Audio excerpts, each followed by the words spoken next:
오늘 함께 나누고자 하는 하나님의 말씀의 제목은 13절에 있는 말씀입니다. 누구든지 주의 이름을 부르는 자는 구원을 얻으리로다. 우리 한번 같이 함성으로 했으면 좋겠습니다. 누구든지 주의 이름을 부르는 자는 구원을 얻으리로다. 아멘입니다. 주의 이름을 부른다고 하는 것은 예수 그리스도를 나의 구원자로 부르는 것입니다. 광야에서 길을 잃은 양은 갈 바를 알지 못해요. 그래서 목자가 자신을 찾아오기를 바라죠. 그러니 매 하면서 그야말로 목청껏 힘을 다해 주인을 부릅니다. 언제까지 부르겠습니까? 주인이 올 때까지, 목자가 올 때까지.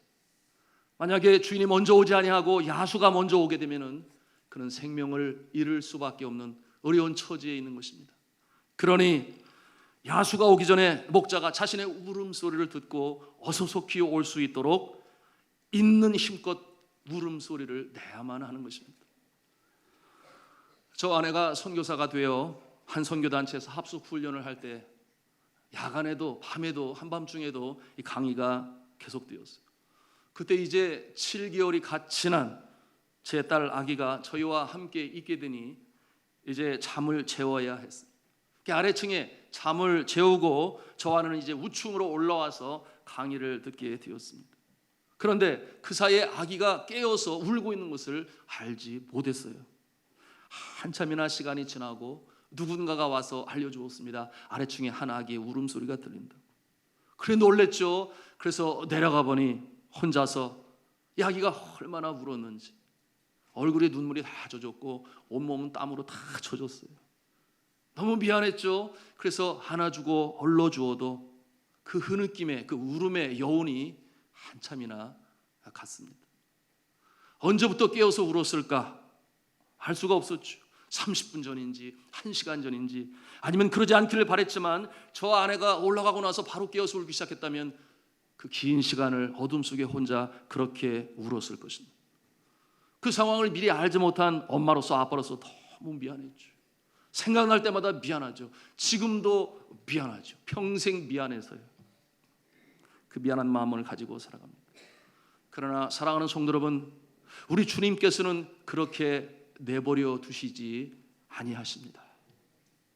우리가 광야에서 길을 잃은 양처럼 그처럼 어려운 처지에 이르렀을 때, 또한 이 험난한 세상, 어두운 세상, 캄캄한 밤바다에 유리하는 배처럼 도대체 어디로 가야 할지 몰라 유리하고 표류할 때에 주여 내가 죽게 되었나이다 나를 구원하여 주옵소서 주의 이름을 부를 때에 당장 달려오시는 분이 계시니 바로 우리 주 예수 그리스도인 줄로 믿으시기를 바랍니다.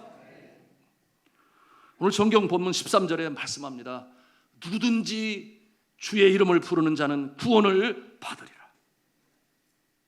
그런데 사도 바울이 오늘 이 말씀을 하면서 누구든지라고 하는 그 이름에 강조점을 두고 있는 이유가 있어요. 당시 유대인들은 자신들만이 선택받은 민족이라고 그렇게 여기고 있었습니다. 자부심이 대단했죠. 그래 자기들만이 구원받는 백성이다 그렇게 여기고 있었습니다. 왜 유대인들이 다른 민족들과 다른가? 저들은 그렇게 생각을 했습니다. 첫째, 우리에게는 다른 민족이 갖고 있지 아니한 율법이 있다.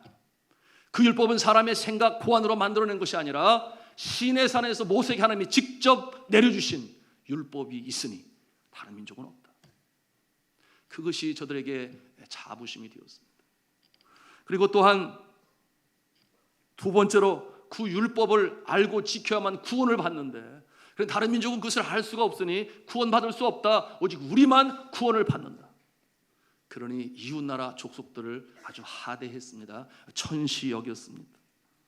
그리고 저들은 누구보다도 더 열심히 율법에 있는 글자 그대로 그것만 지키면 다행이게요. 저들은 그 율법 속에 율법의 정신인 하나님 사랑, 이웃 사랑 그 정신을 잃어버린 채 저들이 또다시 그 율법에서 613개의 조항을 만들고 소위 오늘날 이 시대로 말하면 시행규칙, 시행세칙을 만들어서 그저 맹목적으로 그리고 열심히 글자 그대로 그것을 지키는 것이었어요. 뭐 그렇게 지킨다고 해서 잘못된 것은 없겠습니다만, 그러나 잘못된 것이 있으니 지키는 자는 의인으로 높임을 받고 여차해서 지키지 못하는 자들은 정죄하고 자신의 공동체에서 출교시키고, 이와 같은 단절의 아픔이 그 가운데 일어나게 되었던 것이, 그것을 지키면서 자신들의 지키는 모습을 의로 여겼다 그랬어요. 하나님의 의가 아니라 자신의 의로 여겼다 그러니 그 모습이 얼마나 교만했겠습니까? 또 한편으로는 겉으로 드러나는 율법만 지키니 그 속마음은 알 길이 없어요. 그러니 예수님께서 지적하여 말씀하시니 뭐라고 그랬습니까? 회칠한 무덤과 같다. 겉은 멀쩡한데 속마음은 그러지 아니하니. 그러므로 외식하는 자라고 예수님께서 꾸중하셨던 것입니다. 자, 이와 같은 모습을 종교적인 용어로 소위 율법주의다 그렇게 표현을 해요.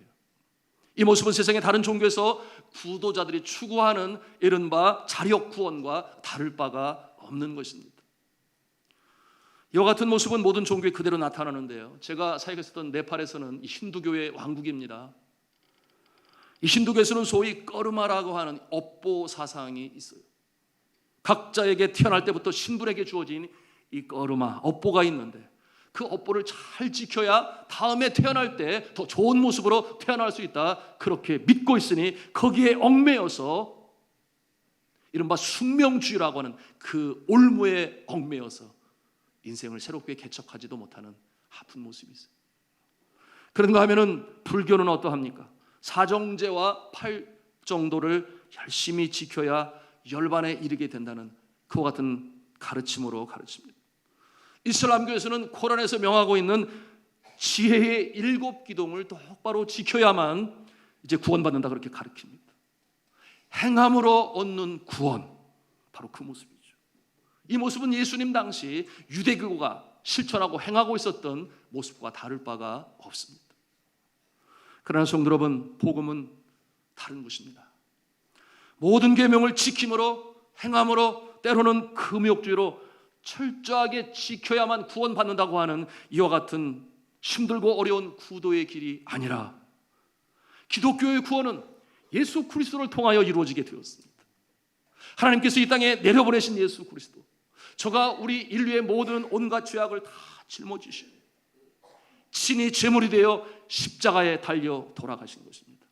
그러므로 과거의 죄, 현재의 죄, 미래의 죄까지 용서함을 받게 되었으니, 그 일이 우리가 구하여가 아니라 하나님께서 먼저 우리를 사랑하심으로 이 땅 가운데 예수를 보내셔서 그렇게 우리를 구하셨으니 이것이 은혜요, 이것이 사랑인 줄로 믿으시기를 바랍니다.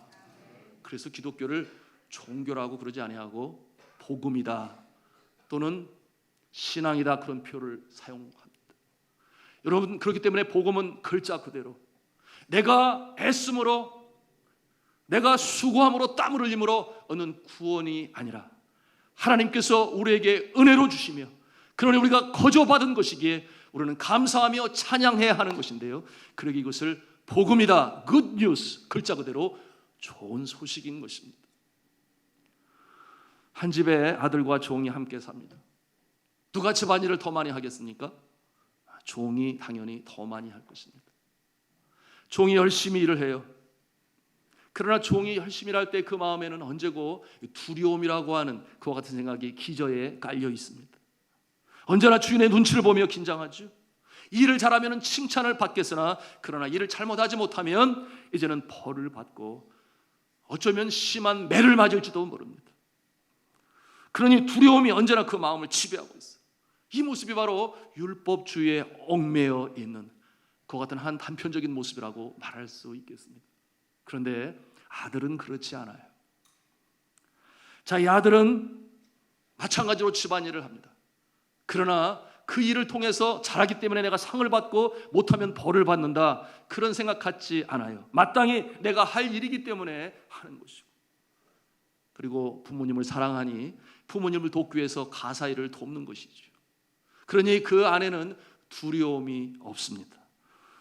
이와 같은 모습을 통해 종과 아들이 한 집에 살고 또한 비슷한 일을 한다 할지라도 그 모습은 달라도 너무나 다른 것입니다. 사랑하는 성도 여러분, 여러분은 예수를 정말 구세주로 영접했다고 한다면 우리의 마음속에 믿음의 확신이 증거로 나타날 수 있어야 되는데요, 그것은 무엇입니까? 나는 이 온 우주 만물을 창조하신 창조주, 그리고 전지전능하신 하나님의 사랑받는 아들이야, 그리고 예뻐하는 딸이야. 이와 같은 확신을 가지고 나가는 것이 바로 제대로 예수 믿는 자의 모습인 줄로 믿으시기를 바랍니다. 그런 이와 같은 모습은요, 신앙생활할 때 절대 이 신앙생활하는 것이 무겁지가 않아요. 어떤 분들은 주일날 한번 나오는 것도 힘들어하시는 분들이 있습니다. 그래서 억지로 나오는 모습이 있다면 여전히 그 모습은 율법적인 신앙생활을 하고 있는 모습입니다. 예수를 진짜로 믿으면 예배가 기쁘고 봉사가 보람이 됩니다. 그리고 예배를 드리면 힘이 나고 다시금 영혼의 소생하는 기쁨을 맛보는 것이에요. 어제도 얼마나 바빴습니까? 지난주부터 바빴어요. 사랑의 바자회를 한다고. 그래서 집에 있는 거 다 끄집어 가져오고 또 물건을 사드리고 그러는 가운데 바자회가 이루어지게 되었는데, 여러분, 세상 사람들이 들어보면 참 이해가 되지 않는 것이죠. 그렇게 시간을 보내야 돼요. 더군다나 토요일 날 얼마나 요즘 날씨가 좋습니까? 단풍은 얼마나 아름다워요. 그런데 사랑의 바자회 내가 쓰고자 하는 건 아니잖아요. 하나님 기쁘신 일, 선하신 일에 내가 쓰임받고자 시간을 들여요, 정성을 들여요. 그런데 그 현장을 이렇게 돌아보면서 제가 놀라는 것은 여기저기서 하하하 깔깔깔 웃음소리가 그치지를 않습니다. 표정은 행복합니다. 얼굴이 환하게 밝게 빛납니다. 왜 그러겠어요? 그와 같은 모습 속에 하나님이 기뻐하시니 내 영혼이 기뻐 뛰는 줄로 믿습니다. 어제는 또 많이 웃었는데요, 우리 성도님 중에 한 아들이 은찬인가? 제가 이름을 정확히 은찬이라고 생각해요. 하여튼 밥을 먹는데 와가지고 이게 찹쌀 케이크 같은 거를 가져와서 뭐라 그러냐면, 이거 우리 어머니가 새벽 6시부터 일어나가지고 정성을 담아서 이렇게 만든 것인데요, 되게 맛있어요. 이거 사주세요. 안 사줄 수가 없어요. 안 사줄 수가 없어. 그래서 야, 이 녀석 이 다음에 크면 비즈니스 정말 잘하겠다, 이런 생각이 들었는데요, 그래 기다리고 있는 거예요. 그러니 잔돈이 없는데 그래도 얼른 받아가지고 가서 잔돈으로 바꿔가지고 탁 갖다 주더라고요. 그와 같은 모습이 있어서 한편으로 참 대견하기도 하고 한편으로 야, 훌륭한 비즈니스맨 나오겠다, 이런 생각도 가졌더랬습니다만은, 세상에 어제 우리 연합 여선교 수고하고 모든 이들이 함께 기도하고 동참했잖아요. 그러니 지금까지 바자회 중에 신기록을 세웠습니다. 너무 감사하죠? 532만 150원이 나왔어요. 너무 감사해요. 우리가 목적을 정하고 그 일이 하나님이 기뻐하시는 일이에요. 내 앞에 신학생들 그 뜨거운 여름철에 추운 겨울에 2주 동안 복음이 들어가지 않은 마을에 가서 헌신하고 수고하고 농사를 돕고 학교를 찾아가 학생들을 가르치고 그리고 가가고 전도를 하고 밥을 해먹어야 되고 그렇게 숙식을 하며 복음을 전하는 그 현장을 기억하며 기도하며 드립니다. 하나님께서 우리에게 감동도 주시고 그것뿐만이겠습니까? 힘들게 땀 흘려 수고하면서도 그 마음에는 기쁨이 샘솟고 감사가 넘치고 할렐루야죠. 이것이 우리가 예수를 마음의 구세주로 모시고 그리고 삶의 주인으로 모신 자의 기쁨이요 신앙생활인 줄로 믿습니다. 자, 사랑하는 성도 여러분, 우리가 믿음으로 사람으로 믿음의 사람으로 꼭 내가 하나님의 사람임을 시인할 때가 찾아옵니다. 그런가 하면은 주 예수의 이름을 부르짖어 부를 때 그럴 때가 찾아옵니다. 그래야 우리의 믿음이 증거되고 나를 도우시는 주님의 은혜가 임하게 되는 것이에요. 믿음이 사람으로 믿지 아니하는 사람들에게 함께 일하는 일터에서 증거할 때가 있죠. 또는 거래처의 사람들과 일을 성사시켜야 할 때 여러분이 하나님의 사람이라는 것을 어떻게 드러낼 수 있습니까? 우리가 말로 표현하지 않으면 알 수가 없는 것이에요. 우리가 행함으로 실천으로 내가 예수 믿는 모습을 믿지 않는 자들에게 드러낼 수 있다. 물론 그럴 수 있습니다. 그러나 때로는 시간이 걸립니다. 오늘 성경은 10절에 이렇게 말씀합니다. 사람이 마음으로 믿어 의에 이르고 입으로 신하여 구원에 이르느니라. 무슨 말씀입니까? 네가 정말 하나님의 사람이냐? 네가 하나님의 자녀냐? 예수 믿는 사람이냐? 그러면 입으로 증거하며 시인할 수 있어야 된다. 그런 말이죠. 어려운 상황, 중요한 상황에 정말 네가 하나님의 자녀냐? 그렇다면 하나님을 알고 하나님의 이름을 높이 올릴 수 있어야 된다. 그와 같은 말씀을 우리에게 주고 계시는 것입니다. 아무리 중요한 거래, 성사를 이루는 중요한 자리에서도, 그와 같은 상황에서도 내가 하나님의 자녀이기 때문에 정체성을 드러내야 할 때 감추지 말아야 됩니다. 그렇게 시인하는 자 하나님께서 함께 하십니다. 미안합니다. 그날은 어렵겠습니다. 그날은 주일입니다. 제가 주님 앞에 나가 예배 드리는 날입니다. 그러니 죄송합니다. 여러분, 이 일이 어렵습니까? 쉽습니까? 상황에 따라 다르겠죠.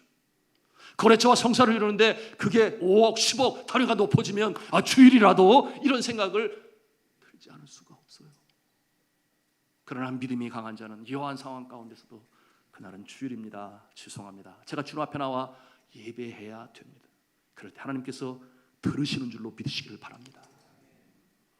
제가 어제 말씀을 준비하면서 여러 책들을 보게 되었는데 우리들의 교회의 한 집사님의 간증을 보면서 마음이 뭉클했어요.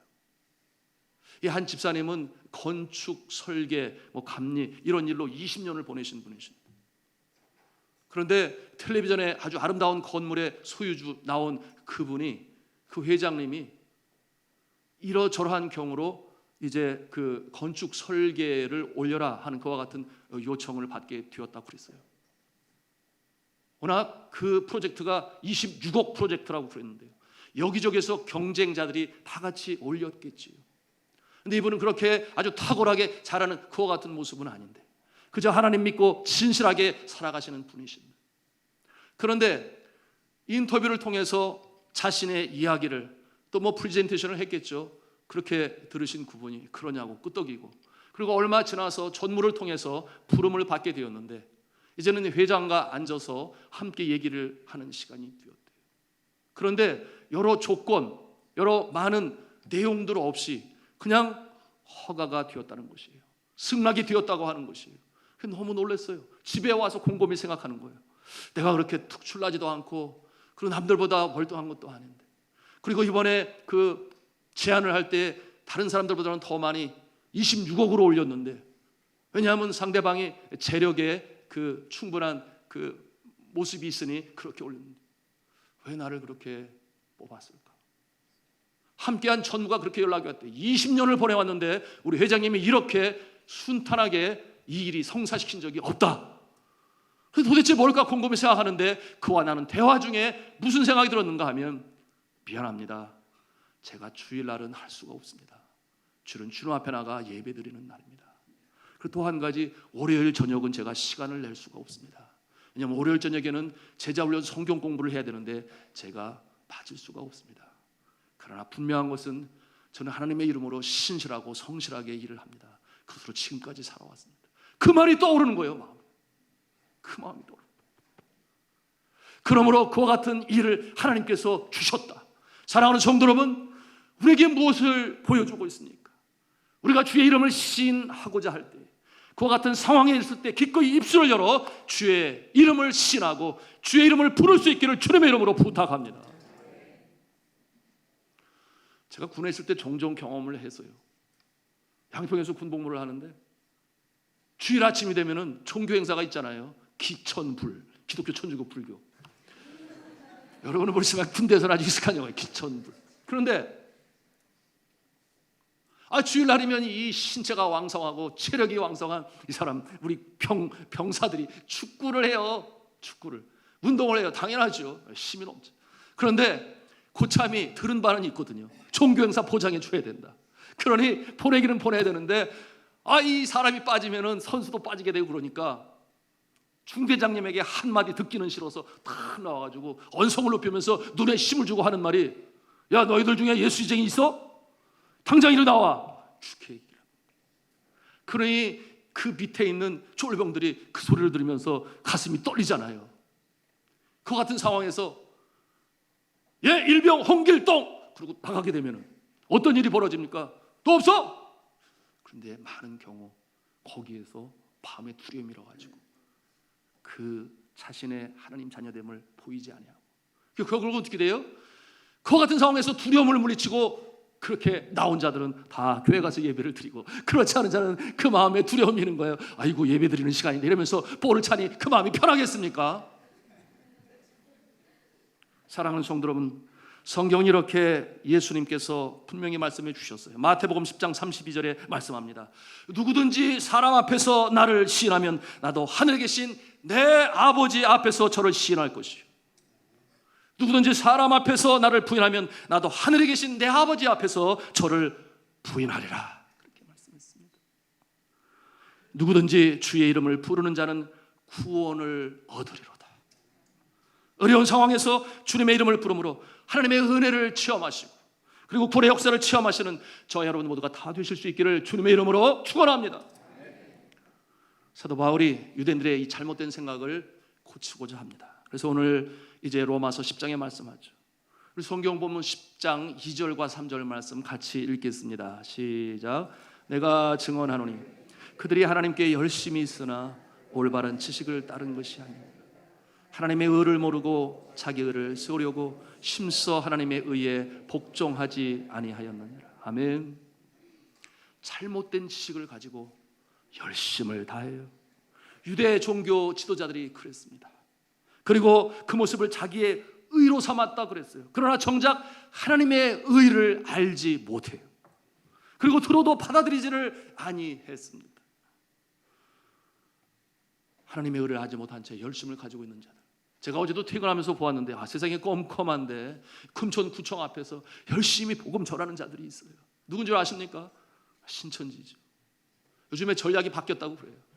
그래서 이제는 대놓고 아예 신천지 교회나 이걸 붙여놓고 아예 이제는 아예 공식적으로 열심히 하는데, 밤이 되어도 그 열심을 잠재울 세상에 어느 누가 그와 같은 그 열심으로 복음을 전하겠습니다. 한밤중에 한두 명도 아니고. 그러나 말씀 그대로죠. 열심히 있으나 올바른 지식을 따른 것이 아니니라 하나님의 의를 모르고 자기의 의를 세우려고 하나님의 의에 복종하지 아니하였느니라. 그 마지막의 모습은 뭐예요? 그저 열심을 가지고 열심히 달려가요. 그러나 마지막 그 모습에 가보면 전혀 엉뚱한 도착지, 목적지에 도달했을 때는 이미 늦고 만 것입니다. 이것이 오늘날 이단의 모습 아니겠습니까? 그렇다면 하나님의 의가 무엇일까요?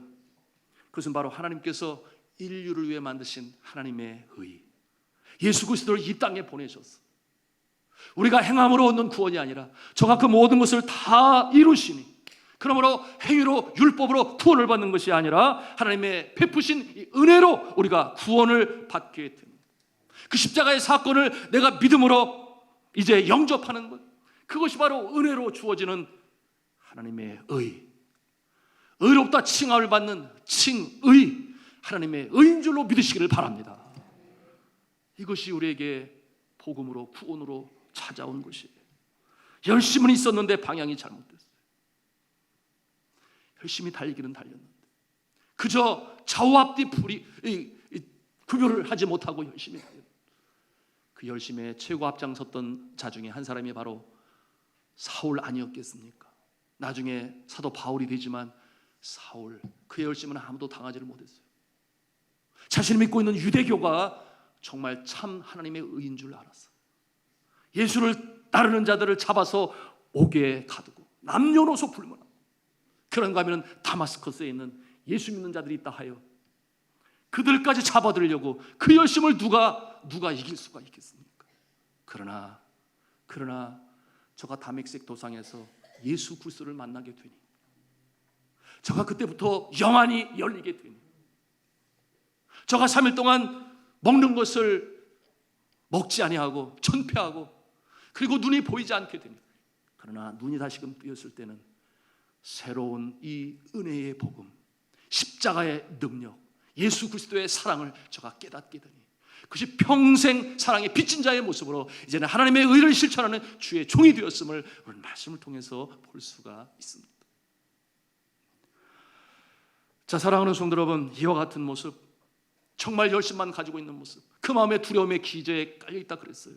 그러니 지키지 아니하면 아이고 어쩌나 이것을 지키지 못했네, 그와 같은 것이 두려움으로 남고, 거기에 사랑이 있을까요? 따스함이 있을까요? 용서가 있을까요? 그렇지 않아요. 항상 엄격밖에 없는 것입니다. 어느 곳은 예배 시간 1분 누리면 문을 닫아버린대. 아예 못 들어오게 한다. 어디에서? 이단에서 그렇게 하죠. 사랑하는 성도 여러분, 왜 우리 기독교가 사랑의 종교라고 말하겠습니까? 용서가 있기 때문에 그러한 것입니다. 사랑은 용서와 함께하고 용서는 사랑과 함께하고, 이와 같은 모습이 우리 기독교 신앙인데, 이 세상에 어떤 이야기도 예수님의 그 사랑의 이야기보다 더 깊고 더 큰 이야기가 있겠습니까? 예수로 말미암은 은혜의 복음, 이 복음으로 예수님을 영접하셔서 하나님의 자녀가 되시고 승리로운 삶으로 살아갈 수 있기를 주님의 이름으로 축원합니다. 제가 네팔에서 사역하는 동안에 가장 불쌍한 사람들이 누구냐? 여자로 태어난 사람들이에요. 특별히 천민계급으로 태어난 여자들의 이 표정이 얼마나 어두운지 할 수가 없어요. 이 그늘이, 어둠의 그늘이 얼굴에 다 드러나 보이는, 종교적인 멍해를 끌어낼 수가 없어요. 전생에 잘못하여 여자로 태어났으니 이 땅에 살아가는 동안에 그 신분을 벗어날 수가 없습니다. 그러니 천한 일이라도 열심히 감당해야 돼요. 왜? 주어지는 업보이니까. 그래서 열심히 감당하고, 소망이 뭐예요? 다음에 태어날 때에는 남자로 태어나야지. 그것이 유일한 소망. 왜냐하면 남자로 태어나지 않으면 니르바나라고 하는 열반에 들어갈 수 없다. 그러니 여자로 태어난 것은 뭐예요? 전생에 잘못했으니 여자로 태어났다. 그러니 평생 그렇게 살아야 돼요. 그와 같은 잘못된 신앙의 모습인데요. 그래서 이 네팔에서는요, 여자로 태어나는 것은 너무나 불행한 일이에요. 그리고 처음부터 천대받고 멸시받고 그와 같은 모습으로 성장을 해요. 그러니 이 천대받는 아이들이 중에는 버려지는 여자아이들이 한두 명이 아니에요. 너무 많아요. 그 모습을 볼 때 너무 마음이 아프죠. 그래서 지난 20년 동안 저와 아내는 그 버림받은 아이들 중에 15명을 저희가 키우고 지금까지 해오고 있습니다만, 이제는 그 중에 다들 장성했어요. 이제 대학 다니는 우리 이제 딸이 5명이 있습니다. 그리고 5명은 시집을 갔고, 또 그 중에는 학교 선생님도 되고 행복하게 잘 살아가고 있으니 너무나 감사하죠. 여자로 자신의 아기가 태어날 때 그 아기를 바라보는 산모의 눈에는 눈물이 흐릅니다. 자신이 살아온 기구한 인생이 또다시 이 아이에게 있어야 하니 그것을 바라보는 어머니의 마음은 투영이 되어 눈물이 흐르는 것이죠. 그런데 저는 한 광경을 지금도 잊을 수가 없어요. 네팔에 도착을 해서 문화적인 훈련을 하고 언어를 배우고 하는 가운데 제일 큰 교회에 가고 싶었습니다. 어떻게 모이고 있나? 왜? 신도교 왕국 너무나 틈새가 보이질 않아요. 어떻게 복음을 전해야 될 것인가? 그런데 교회는 어떻게 컸을까? 뭐 이런 생각을 가지고 그 교회에 가게 되었습니다. 1부 예배를 마치고 2부 예배 제가 가려고 하는 1부 예배를 마치고 나오는 여자 성도들의 모습을 보면서 제가 정말 놀라지 않을 수 없었어요. 감동을 받지 않을 수 없었습니다. 그처럼 신두교, 특히 예수 믿는 사람들은 천민 중에 대부분인데요, 그 모습이 그 두려움에 찌들고 상하고 지치고 그런 표정, 그런 모습이 아니라 얼마나 얼굴이 환하고 밝은지, 미소가 끊이지 아니하고 웃음소리가 끊이지 아니하고, 그야말로 그 모습을 바라보면서 세상에 이렇게 다르게 보일 수가, 예배를 드리고 나오게 되니 그 마음의 기쁨이 넘쳐서 살아계신 하나님이 저들을 사람의 신분으로 차별 대우를 당하지 않으니 저들이 그 마음의 기쁨이 샘솟고, 할렐루야죠. 그 모습을 바라보면서 저는 감동했는데 이런 격려를 얻게 됐습니다. 그렇구나. 내가 무엇을 하려고 애쓰고 수고하는 것이 아니라 그저 순수한 복음만 전해도, 하나님의 생명의 복음만 전해도, 그리고 저도 예수를 믿게 되면 이처럼 변화되는 것이구나, 심령이 변화되고 가정이 변화되고 사회가 변화될 수 있는 것이구나 하는 것을 깨달아 알게 되었으니 큰 격려가 되었습니다. 사랑하는 성도는, 복음은 이러한 것입니다. 오늘 말씀 그대로죠. 누구든지 주의 이름을 부르는 자는 구원을 얻으리로다. 12절의 말씀처럼 뭐라고 그랬어요? 유대인이나 헬라인이나 차별이 없습니다. 많이 배운 자나 적게 배운 자나, 그래도 많이 가진 자나 적게 가진 자나, 그것이 복음에는 상관이 없다. 그러면서 뭐라고 말씀합니까? 한 분이신 주께서 모든 사람의 주가 되사 그를 부르는 모든 사람에게 부요하시도다. 복음은 모든 사람을 부요케 하는 능력이 있는 줄로 믿으시기를 바랍니다. 자, 기독교, 우리가 믿는 이 신앙, 사랑의 종교, 용서로 그리고 용납으로 이루어진 종교. 여러분, 그래서 신앙이라고 그랬습니다. 이 세상의 그 어떤 그 모습도 이 모습을 따라올 수가 없지요. 사랑하는 성도들, 우리가 언제 주의 이름을 부릅니까? 주여 나를 구원하소서. 죄로 인하여 부조리한 세상, 내일을 보장할 수가 없어요. 여전히 주님 앞에 돌아오지 않은 그 인생이 너무나 지치고 힘듭니다. 누군가를 밟지 않은 올라서지 아니하면 이 무한 경쟁의 사회에서 살아날 수가 없어요. 그 가운데 예기치 않은 질병이 찾아오고, 그러니 이 지긋지긋한 병마에서 지치고 상한 내 몸과 마음이 벗어날 수 있다면 얼마나 좋을까. 여러분, 그때에 주의 이름을 부르면 구원을 얻는 줄로 믿으시기를 바랍니다. 그런가 하면 관계로 인해 깨어지고 부서진 내 인생, 다시금 소망을 가질 수 있다면 얼마나 좋을까. 이럴 때에도 주의 이름을 부르면 구원을 받는 줄로 믿습니다. 그런가 하면 치열한 전쟁터와 같은 무한 경쟁의 압박 속에서 더 이상 주눅들지 않고 보란듯이 일어날 수 있다면 얼마나 좋을까. 그때에도 주의 이름을 부르십시오. 주님께서 우리를 구원하심을 믿습니다. 제가 오래전에 선교사로 나가기 전에 저는 심영병원에서 원목 생활을 했어요. 2년 동안 생활을 했는데요. 그때의 이제 원장님, 그리고 원장님 사모님 되신 분이 신앙이 굉장히 뜨거울 때였고, 간호사들과 의사 선생님들 중심으로 제가 성경 공부를 인도하게 되었는데, 그 모습을 보면서 아예 우리 병원을 기독교 병원으로 만들자. 그래서 제가 이제 원목의 직분을 가지고 의사 선생님이 라운딩 마치고 나면 제가 이제 환우들을 찾아가서 또 기도하고 위로하고 격려하고 때로는 성경 공부를 하고 그랬습니다. 그런데 한 가지, 여러 많은 스토리들이 있는데 제가 기억하는 것은 어느 날이었습니다. 제가 8층에 올라갔는데 간호사가 부르는 거예요. 그래서 갔더니 이제 환우의 정보를 주는데 아주 특이한 케이스로 저에게 정보를 주었어요. 무슨 내용인가 하면 한 젊은 여자가 8층에 입원해 있는데 대전에서 올라오는 고속도로에서 교통사고가 나가지고 그만 안타깝게도 남편은 그 자리에서 사망을 하고 4살 된 아이가 있었는데 대전에 있는 한 병원으로 후송을 해서 치료받게 되었다고 그랬어요.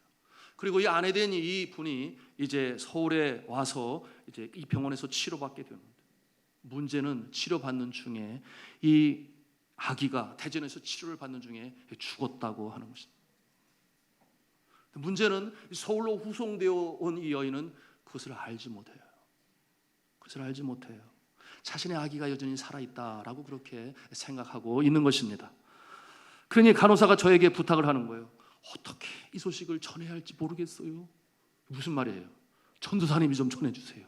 그런 말 아니겠습니까? 어려운 일은 그렇게 저에게 바뀌는 것이죠. 자, 마음이 너무나 아팠습니다. 병실에 가보니 그 친정 어머니가 곁에 와서 앉아있는데 그 어머니도 이 말을 딸에게 전하지를 못합니다.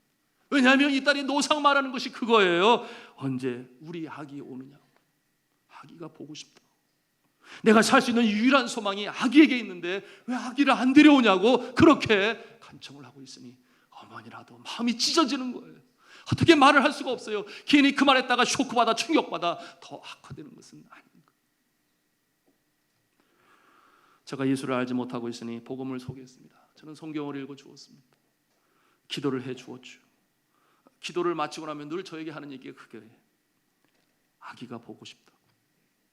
내가 이 부서진 몸을 가지고 그래도 추스리며 회복하기 위해 쓰는 것은 내 소망이 어디 있겠어요. 아기를 내가 안아주어야 되는데, 아기를 잘 키워야 되는데 내가 건강해야 되지 않겠습니까? 그래서 내가 어려운 가운데서도 지금 이렇게 투병하는 거예요. 그 말을 들을 때 제 마음이 너무 아프고 마음이 찢어지는 것 같았습니다. 그럴수록 저는 어떻게 그 소식을 전해야 될지 참 알 길이 없었어요. 성경을 읽어주는 가운데 하나님의 사랑을 전했습니다. 그 하나님의 사랑은 나와 우리 자매님의 죄를 위해 이 땅에 아들을 보내셔서 제물로 삼으시고 그리고 저가 십자가에 달려 돌아가시기까지 끝까지 그를 그렇게 내버려 두시고, 그러나 저가 부활로 다시금 일어나게 하시고 우리는 그를 주 예수로 믿으니 영생을 얻게 하시고 이 땅에 살아가는 동안에 주님의 행복과 평강을 누리게 하시는 주님, 그 복음, 순수 복음을 그냥 전했습니다. 그 연이 점차 회복되었고 이제는 걸을 수 있게 되었어요. 그러던 어느 날 드디어 벌어질 일이 벌어졌어요. 제가 그 병실로 들어가려는데 난리가 났습니다. 그 소식을 알려준 거죠. 친가족이 모인 가운데서 그 비보를 그녀에게 전했습니다. 난리가 났습니다. 울부짖는 소리, 소리치는 소리, 벽에가 날아가고 내가 죽겠다, 나는 못 살겠다, 그와 같은 소리로 그 울어대는 그 처절한 그 소리를 들을 때 제가 그 안에 들어갈 수가 없었습니다. 그날 이후로 아무것도 먹지를 않았어요. 자살하려고 얼마나 시도를 하는지 그 모습을 바라보면서 자살하지 못하도록 친정 어머니는 노심초사 그녀를 붙들고 회원하고 그러지 말라고, 그와 같은 모습의 날들이었습니다. 제가 다시 그 병실을 방문했을 때 넋을 잃은 모습으로 창밖을 바라보고 있는 그 자매는 저를 보려고 하지도 않았어요. 제가 무슨 말로 위로를 하겠습니까? 제가 어떤 말로도 그 여인의 마음을 위로할 수 없을 것이. 그래서 그랬죠. 인생을 살다 보면 예기치 않은 일이 벌어지고 그 모습 때문에 두렵고 떨리고 정말 일어설 수 없는 그와 같은 상황이 있어도, 그러나 하나님은 하십니다. 다시금 일어나기를 원하십니다. 아들을 제물로 주신 하나님의 사랑이 바로 우리 자매님을 위로하시고 다시금 일어서게 하실 것입니다. 그런 말씀으로 위로를 했는데요, 저한테 그렇게 말해요. 전도사님 너무 미워요. 전도사님 알고 있으면서도 왜 저에게 그 얘기를 안 하셨나요? 제가 유구무원이죠. 할 말이 없죠. 그렇게 그날 말씀도 전하지 못하고 그렇게 헤어지게 되었는데, 그로부터 한 달이 더 흘러 그 자매가 퇴원하는 날이 되었습니다.